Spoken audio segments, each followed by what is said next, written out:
પ્રતાપનગર કરજણ વાયા double DEMU ટ્રેનની શરૂઆત કરવામાં આવી। પ્રતાપનગર રેલવે સ્ટેશન ખાતે આજ રોજ સવારે 11 કલાકે ડબલ ડેમુ ટ્રેનની રવાનગી કરવામાં આવી। છેલ્લા 7 વર્ષથી બંધ પડેલી ડેમુ ટ્રેનની શરૂઆત માટે ડીઆરયુસીસી મેમ્બર વંદન પંડ્યા અને રેલવે પેસેન્જર એસોસિએશનના પ્રમુખ હબીબ લોખંડવાલા દ્વારા ધારદાર રજૂઆત કરવામાં આવી હતી।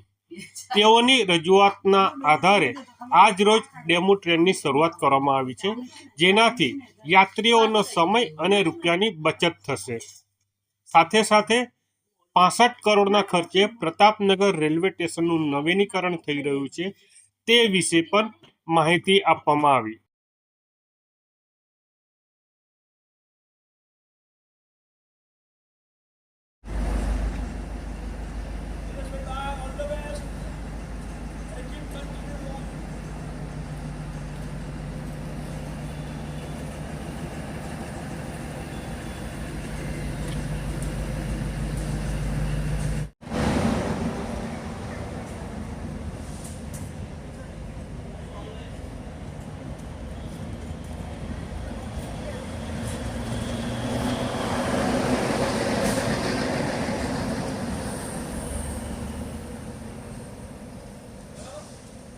ये प्रतापनगर से डभोई कारवन मियागाम के लिए एक डेमो 79462 आज 5/4/2026 से चली है।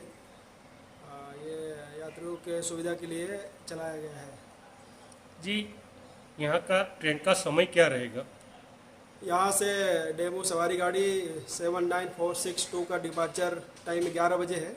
મારું નામ Mohammad Habib Lokhandwala, DRUCC member, western railway passenger and pass holder welfare એસોસિએશનનો પ્રમુખ છું। આજથી 8 વર્ષ પહેલાં કરજણ ડભોઈ જે નેરોગેજ હતી એનું બ્રોડગેજમાં રૂપાંતર કરીને આજ રોજ તારીખ 5/4/2026ના રોજ પ્રતાપનગર ખાતેથી 11 વાગે ડભોઈ કરજણ તરફ ડેમુ ટ્રેનનું રવાનગી કરવામાં આવી હતી। આ એક બહુ સારું પગલું છે રેલવેનું। આનાથી લોકોનું સમય, પૈસા અને બધી જ રીતે ફાયદો થશે। નાના ડભોઈ કરજણના ધંધા રોજગારને કે પ્રોત્સાહન મળશે। હું અને મારા સાથી ડીઆરયુસીસી મેમ્બર હબીબભાઈ લોખંડવાળા જબરદસ્ત રજૂઆત કરીને ભડકે સાહેબ પાસેથી પ્રોમિસ લઈ 1 અઠવાડિયે 10 દિવસમાં ટ્રેન ચાલુ કરવામાં આવશે એવું અમે નક્કી કરાવડાવેલું અને આજે આ ટ્રેન અહીંથી શરૂ થઈ છે, જે આપ જોઈ રહ્યા છો।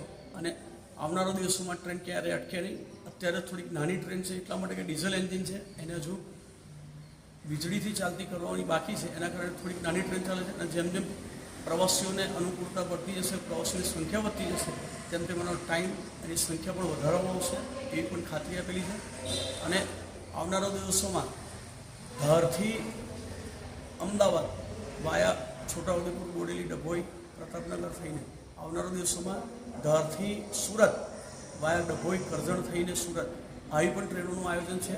ધાર માટે ટ્રાયલ રન પણ થઈ ગયું છે, પણ હજુ 1 વર્ષ લાગે એમ છે। ટેકનિકલ ટ્રાયલ રન ફાઇનલ જ્યારે થશે રેલવે મંત્રાલયમાંથી ત્યારે એની પણ મંજૂરી આવી ગઈ છે। અને આવનારા દિવસોમાં જે પણ તમે સ્ટેશન જોઈ રહ્યા છો, ડભોઈનું સ્ટેશન છે, પ્રતાપનગર સ્ટેશન છે, કોઈ પણ સ્ટેશન છે, માતબર રકમ રેલવે મંત્રાલયને ભારત સરકારે ફાળવી છે। ડભોઈમાં લગભગ 36 કરોડ, અહીં આગળ લગભગ 65 કરોડ જેવી રકમ ફાળવેલી છે પ્રતાપનગર।